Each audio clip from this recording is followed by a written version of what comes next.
All right, we are joined by two more very, very special guests helping us celebrate the 200th episode of Two Black Nerds. And here to talk about all things MCU with us, we have the fellas from Two Dudes Watch Cartoons, an incredible podcast that you can go check out right now.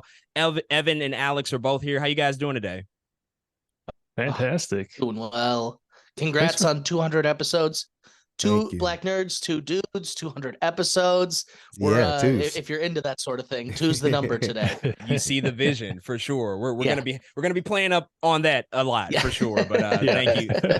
thank you so much. Really appreciate that. So as we mentioned, as the listeners know, we're talking about the MCU, and we're talking about the MCU from all angles. And we have a specific topic that we want to address with you guys. I think a really important topic, especially considering the past few years of where the Marvel Cinematic Universe has been. But before we get to that, I just want to start with a quick question.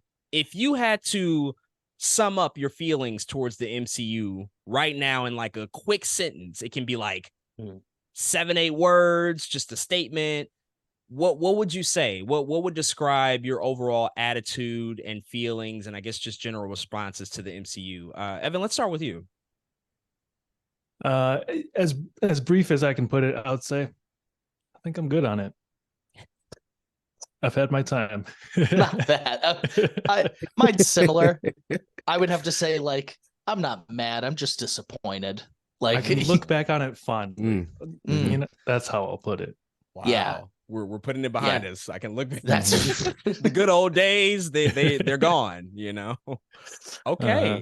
I love that. That is, that is interesting. But I do think that I've heard similar things. I've heard similar, I think, apathetic feelings, like, it had its time, and maybe it's just not its time anymore. It'll still be here, but it might just look a lot different than what we're used to. But what we're going to talk about specifically today with you guys is, I think, probably, if I had to call out like one of the bigger challenges, this would be like at the top of the list. Probably it's the quantity versus quality, I guess, sort of issue that exists, this conundrum that they have. Because after Avengers Endgame, we know that Disney Plus launched, and that necessitated a ton of new projects, a ton of new TV shows, specials. I mean, they just ramped up their output so significantly. We used to get 3 movies a year, and we would be like, oh my God, 3 Marvel movies a year. It's incredible. And now we have 4 movies a year, and maybe 5 TV shows and a special. You can never really get away from it.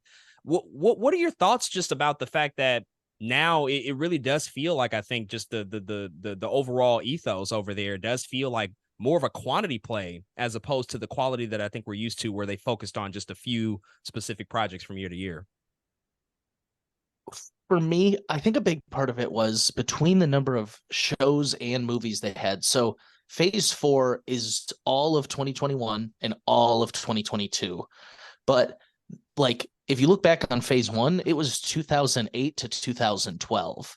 They really just had so much more room to breathe. I really think when the Disney Plus era started, there was like a general excitement. Like, I was so thrilled. I was like, oh, wow, we're going to get Marvel TV shows like regularly. Because I also was a huge Daredevil fan. I was like, I know Marvel can make great TV shows. But I just think the speed at what they were putting things out, especially at early 2021, like all of 2021, was just, it was breakneck. And it really, I mean, just all of those projects really start to blend together. There's some highlights between them, but it's just absolutely crazy the number of things they shoved in a shorter amount of time than they used to.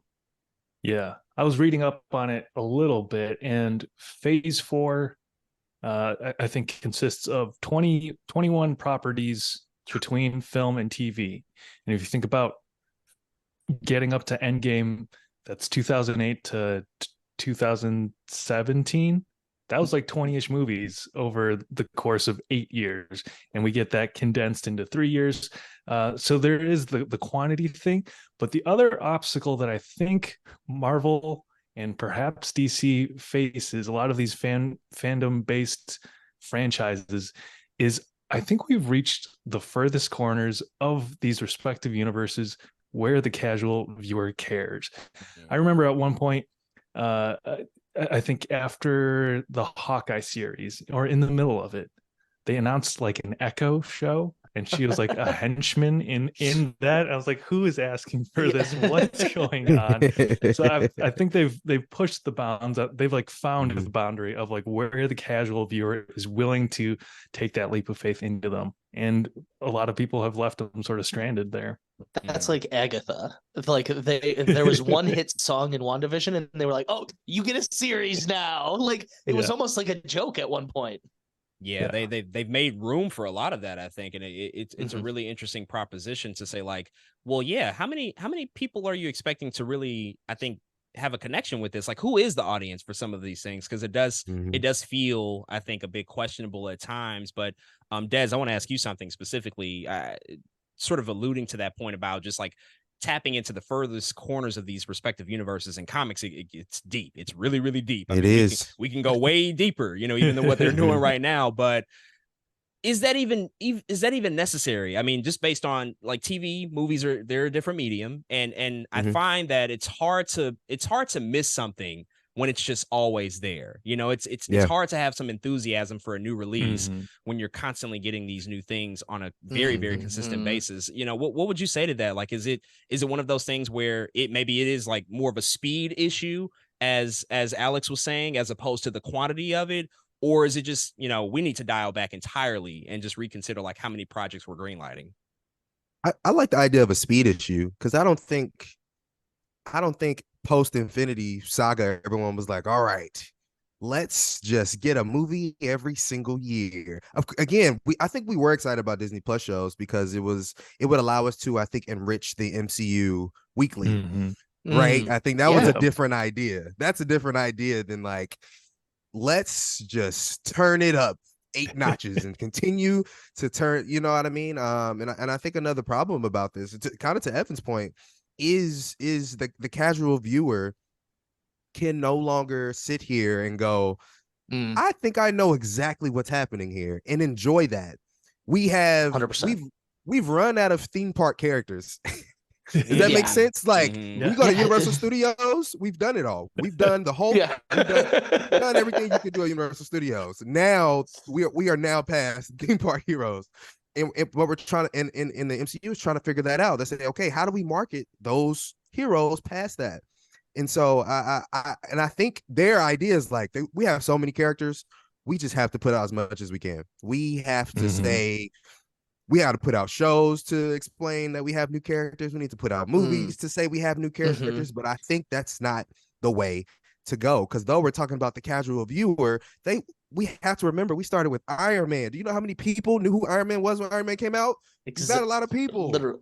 Iron Man, it's almost he's almost not even a theme park superhero if you think about it. No one's getting on the Iron Man roller coaster because there's not one. You know what I'm saying? And so I think there are ways to buy into characters like that. You just have to take your time. Example, Guardians of the Galaxy. So it's definitely like, I don't think it's a let's full stop, but there are definitely paces that you can go to get people to buy in the way that you need them to. And I do think Kevin has addressed some of this. I don't know how seriously they'll take it, but I do think they've started to slow down a bit. I think another thing that has just really hurt Phase 4 and the quality of it is because of the quantity. Every project has to end open-ended. You have to leave your character available to be in whatever project may come in the future. They can't be off in they can't end on the moon because they might need to be in Black Panther 3 or Doctor Strange, and we just don't know yet. So every movie starts and ends almost at the same part in Phase 4, and it really kind of bugs me. And once you notice it, it's like really hard to. The biggest example was Ant-Man. Nothing happened. Like for Ant-Man, nothing happened in the movie. Like he started and ended in the exact. He almost didn't even learn anything, I'd argue. And it's a result of, because they are pumping so many things out so fast, they're flying a little by the seat of their pants, and they're like, no, get the Guardians away from Thor. Like, we explored none of that because they need to be in their own movie. And then at the end, even the beautiful ending of Guardians, and I know that's Phase 5, it still leaves it open-ended for wherever they need to pick up next. Mm-hmm. Mm-hmm. You brought up a lot there, Alex, about I think production related things that, many people probably don't think about, but because of the quantity and because of how many different projects we're getting, it's inevitable that we're going to run into these delays and these issues with continuity and who has to be available. Yeah. And now we're hearing that a lot of the actors aren't even willing to sign longer contracts like they used to. They don't want to be locked Which was into 6 or 7 crucial. movies. Yeah. And so that Mhm. also affects their ability to tell stories and how they leave off their characters. Evan, do you feel like because we are just getting so much that now we're probably getting close, if not already being there, to a place of just feeling desensitized? Like when they announce a delay, when something gets pushed back, I don't even care anymore because I'm just like, it's gonna happen. Like when you have 30 projects that are coming down the pipeline, there's no way any of these are gonna hit their marks because of things beyond your control, like the strikes, of course, that are happening. COVID was a big thing, but then also just production stuff. Like they did multiple reshoots. I think like 4 or 5 reshoots for Secret Invasion. So is it even a thing where it's like we can even be excited anymore just because we know that there's so much on the plate that they have? It's, personally, I am not really at that place anymore, but I do want to say I know I've come in harsh so far, but Phase 4, I had a lot of hope and emotion invested into it. It started off so strong with the Disney Plus series Loki, WandaVision, Falcon and Winter Soldier was a little bit of a miss, but those 3 together sort of showed the promise of Phase 4. And like you're saying now, we're a little bit desensitized to it. Like back then when Disney Plus launched, maybe a delay, maybe I would have felt something. Now I'm like, okay, I was honestly trying to think of what has even come out in 2023. And without looking it up, I wouldn't have been able to tell you. Cause like Ant-Man was pretty bad. I think, was that this year? I've no clue. Earlier like this year. yeah.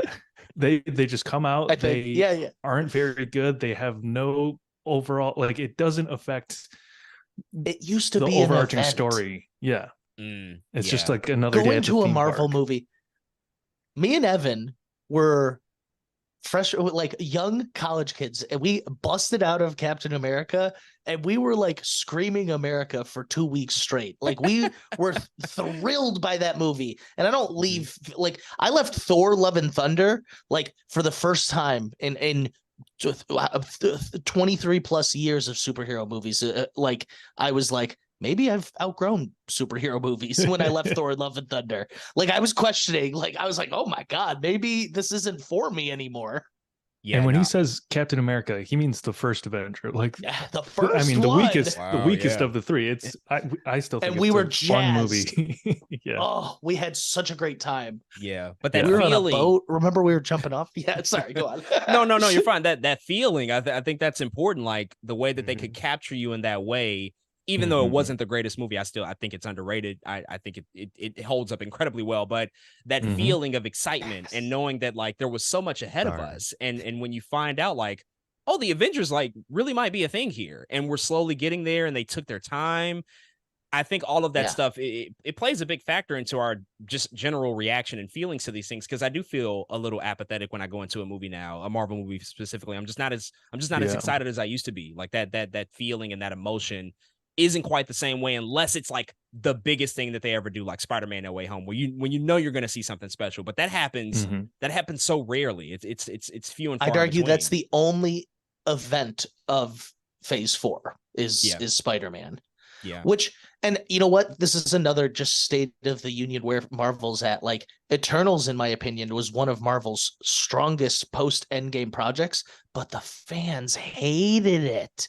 And so like that was really, honestly, that was really discouraging to me because I was like, Marvel's not going to make more movies like this if everyone freaking hates it so much. So that worried me. But that was all. I don't even have anything. No, for sure. I think that's a reasonable concern. Des, with just the amount of stuff that we're getting on a consistent basis. I mean, they've talked about dialing back. We've heard Bob Iger, Kevin Feige say like we're going to focus a little bit more on quality. But what's a potential upside of having so much at our fingertips? So many offerings. You do risk the possibility of alienating the casual fan, but I don't know, maybe some of these like really deep cut projects that like Werewolf by Night would have never happened 7 years That's ago. It's true. like, wow, True. that exists. That's a really creative thing that they did. A And ton I of people love, probably yeah. didn't watch it, but it was really cool, and I think it Mhm. speaks to just where they're going, trying to, I think, eschew a little closer to the comics. Like what could be the upside of just like offering all these different tone, styles, variety of projects that are coming out. I think you said it. I think it really is the moment in the MCU, if they decided to keep up this quantity thing of what really it feels like to have a comic book Tuesday, right? Like comic books come out every Tuesday. It's like, oh, I get to pick this, I get to pick that, this and that, and that really is, I think the benefit of that is having a choice, right? Versus right now, what we have in the MCU is you have to watch this.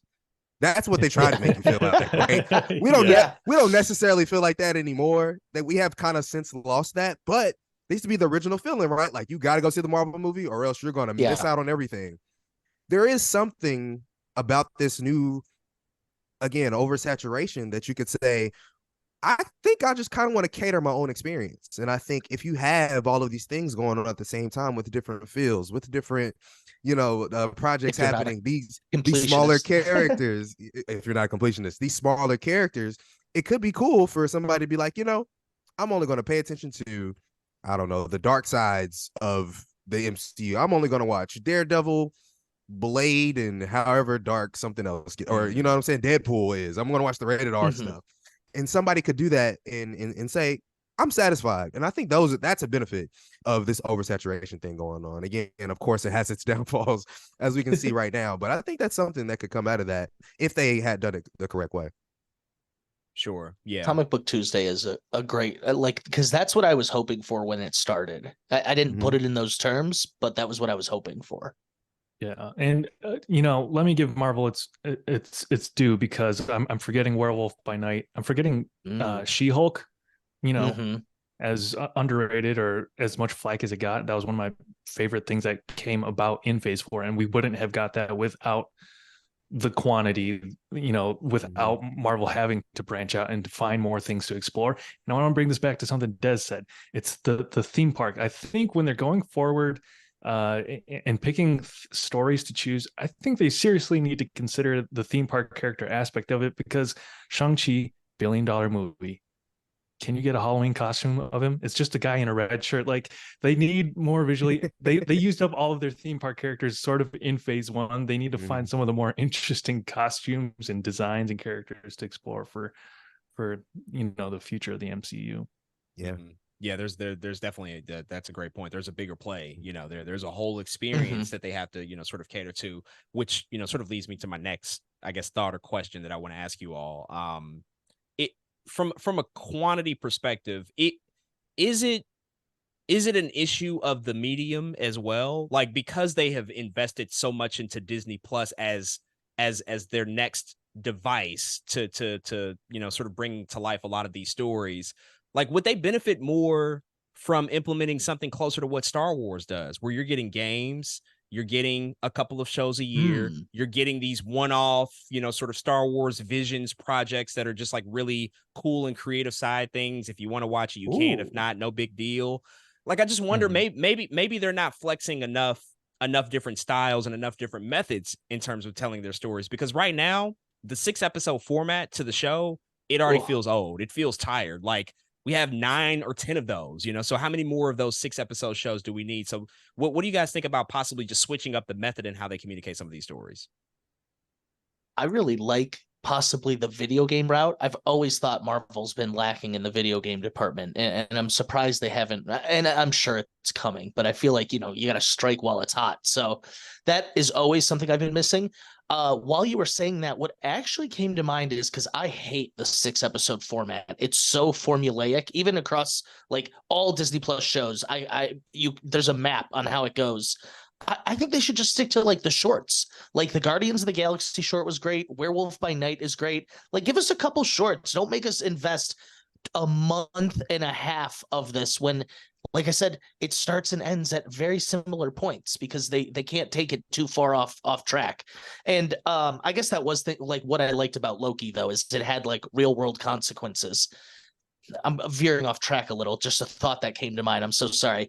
It used to pay, you used to, as a Marvel fan, it paid off to watch every single property, but you didn't have to. It does not feel like there's payoff watching every single property anymore. I agree. Mhm. Yeah. Yeah. There's been a lot of these series where it's like, well, did we really need that? Because if I just hop into Captain Where did we America go? 4, Yes. where was the actual, like, what's Yes. the necessary point that I needed to like invest that time into? Because if I just watch Endgame and then I come to Cap 4, it's like, well, yeah, he got the shield, so he's Cap now. He got it. So yeah, he's good now. I get it. Yeah. None of them, yeah. I didn't need the emotional turmoil that he took to get there. No, but it's good. It does add, but it doesn't feel like the same payoff it used to. Right. Yeah. I think Falcon and Winter Soldier is the perfect example to sort of discuss the format, right? If you're going to do TV, do TV.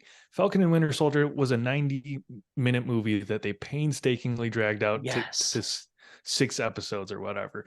Andor is the shining example of you can make really compelling television in the format of television. Yes. Just don't, play to the strengths of the medium. Don't try and jam something into a shoot it doesn't fit into. I think they need to play more. If they're going to do the 6-episode format, they need to play into it better. Yeah. She-Hulk half-hour comedy, great. Love it. Yeah, exactly. Des, what do you think about that? Like I mean, it does feel like that they've somewhat limited themselves. Like WandaVision and She-Hulk veer into the half-hour comedy, but a lot of these shows, same format, same formula. But I mean, there's so many ways to do TV. Like we've seen it. There's so many examples of like how you can be really creative. What could that look like, possibly for the future of what they do? Yeah, you and I have talked about this, man. There's just too much good TV on for Marvel to be acting like this and to be acting like the shows don't deserve more. That's and so so why true. why are we doing, you know what I'm saying? Why are we doing 6 episodes of anything when the best TV shows are doing 10, 13, 23, some of them? You know what I'm saying? What I just don't understand the formula that they thought was going to succeed when we often don't see 6 episodes of anything succeed unless it's a limited series, and usually those limited series have a decent amount of episodes. And so, I don't. It's just really weird. I don't really know what they're going for there. And so I again, I'm just looking for.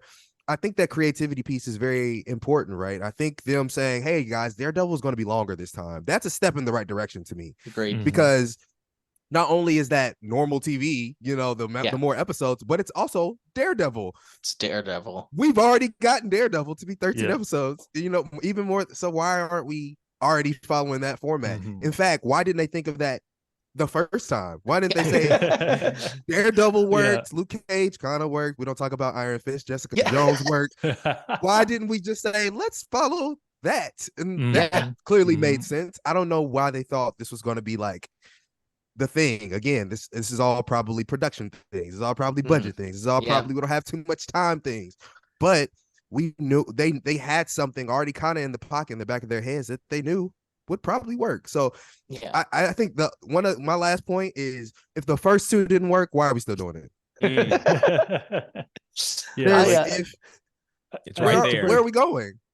What are we doing? If we're all talking about it, there's probably plenty of podcasts just like this. We're all having the same conversation. And I know Marvel has heard plenty of these episodes and plenty of this feedback. Why? You better not come out with a TV show next year. Better not be like, Ironheart is here and it's 6 episodes. I will throw everything away because it just doesn't make any sense. Give us a all short you have to movie. do is listen. Give us a short movie. Do you know how bad of a job you have to be one way or doing the other for Bob Animated Iger movies to have to come out of retirement to course correct? That yes, Bob Iger is literally Bob Iger. This isn't working. Why are we using this for? Like we have to reassess this, because I think what you said earlier, Evan, about Falcon and the Winter Soldier, like even the medium and like thinking about that conversation, like some of these things. And I guess to tie it back to the quality conversation, some of these things have been just stretched out so much to a degree in which they should not have been. These were designed to be movies that all of a sudden now we have to feed this pipeline for television. And so we're creating a quantity issue when we don't have to.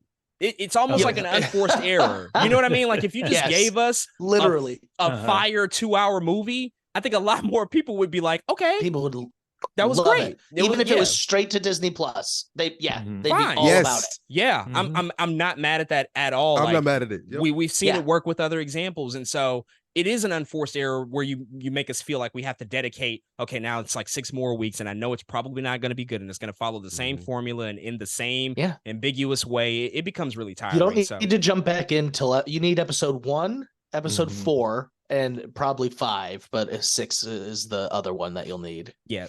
Like 5 minutes of 6, and then just wrap it up. Yeah. The other issue, and it's another production thing, and I think this started because of COVID, which is, unfortunate and no one's fault. But I think a lot of reason things aren't like connected, or you haven't even seen the hand, is I don't think they knew when everything was going to get released. They shot a ton of stuff and they were like, well, we'll figure out the timeline of what's going to get released later, but they can't, they're like, oh, well, we don't know if Eternals will be out yet. We don't know if we should mention the hand here or not. You know what I mean? Yeah, I agree. I remember at the first Comic-Con post Endgame, when they announced phase 4, I left thinking, wow, it's going to be the shortest phase, but it's only going to be like 8 projects. Like, we're going to get like 8 bangers in 2 years and we're going to keep moving. No, we were quite fooled. If only. They announced like 7 more, probably when they figured out, more solidified production timelines and when they would release it. And so all of a sudden you have a much bigger investment on your hands. So it became quite massive. I got 2 questions that I want to ask you guys before we wrap up here. Oh no, go ahead. You can go ahead. I was just gonna say, do you guys think this is Disney Plus's fault? Like, without Disney Plus, do they stay the course and they're fine? Man, that's a really great question.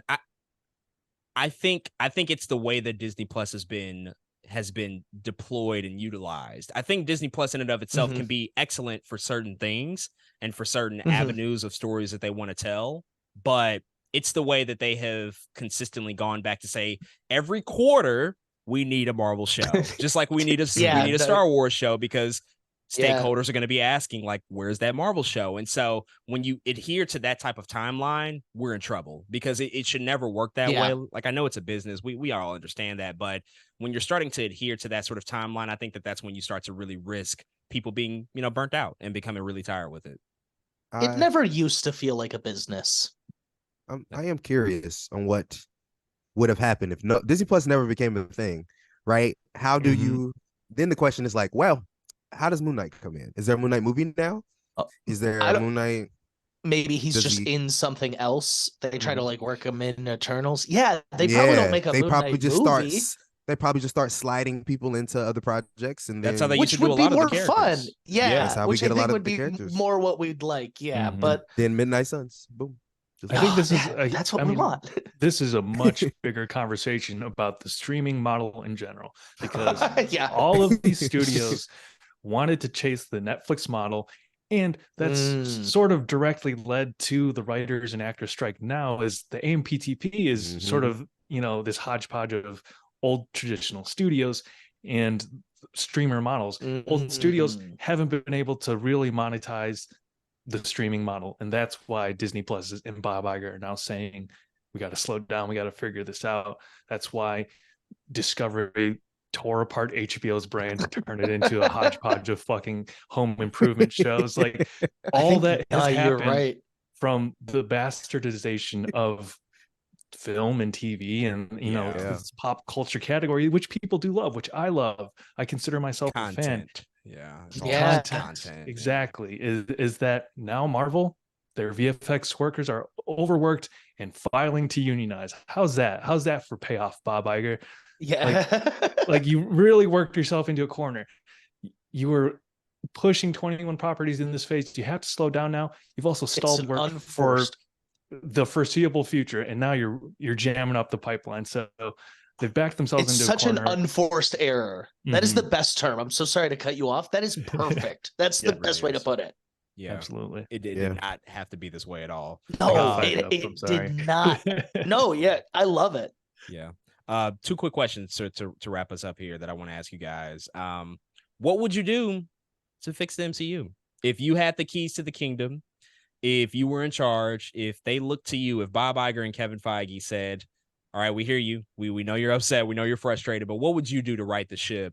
what would that look like? What would be sort of your first step to get them back on, I guess, a better path, or maybe a more familiar path of what we're used to compared to what we're getting now? You can go first if you know, Evan. Oh, that is tough. One, I think we touched on a little bit. It's the format. Respect TV as a medium. I hate to break it to you, Marvel and Marvel fans, of which I consider myself one. The fan base, we're not the BBC fan base. We don't do well with the short, long miniseries. Cater to the audience where we're at. Ease up off the fan service. Focus on quality storytelling. Give us unique storytelling. I don't know. I just had a weird hyper specific pitch come to mind, which is like, give us like a Fantastic Four episodic, like period 60s fun TV show that's like Doctor Who or some shit. I don't know, like do interesting stuff. I think the main MCU, like continuing to try and milk the multiverse for whatever gold is left in there, is not working. That in itself is not interesting. Give us quality stories, of which the Marvel Universe has tons and tons from the source material. Mm-hmm. I would say for me, the big thing would be probably, if you can't make the TV show 10 solid episodes, not 5 of 10 solid episodes, like 10 solid episodes, just make it a short movie, or like a movie. Do 3 weeks. Give us something different. The 6-episode format is not working. And I think a lot of these projects would have really benefited from like someone being like, guys, this is like an hour 45 movie. Like, let's just release it to Disney Plus and people are going to love it. You know what I mean? Yeah. Like, I think that only, and kind of like Evan said, you got to get your style back. Each movie used to feel unique and distinct and had a genre to it.